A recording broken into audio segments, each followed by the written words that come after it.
Good evening, Eric / very small viewership. Today, I will be bringing you my thoughts on the first couple of chapters of Shiver by Maggie Stiefvater. Right, so the first thing I noticed about Shiver is the color of the font. It's blue. This is not immediately obvious, but it's a really interesting choice for an author to make. I've never read a book in which the text wasn't black. Secondly, I noticed that at the beginning of each chapter it tells you the current temperature in the fictional town of Mercy Falls, Minnesota. Combined with the title and cover art of the book, those touches immediately make me think of somewhere cold, so I've been given a setting and a tone before I've even read a single word. And indeed, Mercy Falls is a cold place. The first 6 words of the book are, "I remember lying in the snow." These words are a thought from our heroine, Grace, as she recalls very nearly being eaten by hungry wolves. Grace is not unduly frightened by this occurrence. She says, "I could have screamed, but I didn't. I could have fought, but I didn't. I just lay there and let it happen." That makes perfect sense. I mean, they tell you not to make any sudden moves during a bear attack, so I can follow Grace's reasoning here. Anyway, she's lucky enough to be saved by a dashing young yellow-eyed wolf named Sam. The next chapter is from his perspective. I backed up, recoiled, starting to shake again, but this time it wasn't anger that racked my frame.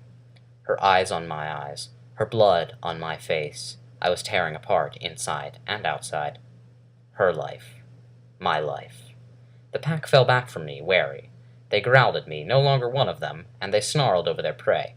I thought she was the most beautiful girl I'd ever seen, a tiny, bloody angel in the snow, and they were going to destroy her. I saw it.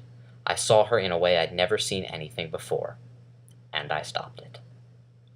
So that's good. The next few chapters chronicle Grace's life from that point onward. She develops something of an obsession with the wolves, especially with her wolf, the yellow-eyed wolf who we know as Sam. This is much to the irritation of her friends, family, and the rest of Mercy Falls, because wolves are seen as something of a nuisance there, and have been the cause of several violent deaths. Things really start to pick up at chapter 4, which is from Sam's perspective. The day I nearly talked to Grace was the hottest day of my life. Even in the bookstore, which was air-conditioned, the heat crept in around the door and came in through the big picture windows in waves. Behind the counter, I slouched on my stool in the sun and sucked in the summer as if I could hold every drop of it inside me.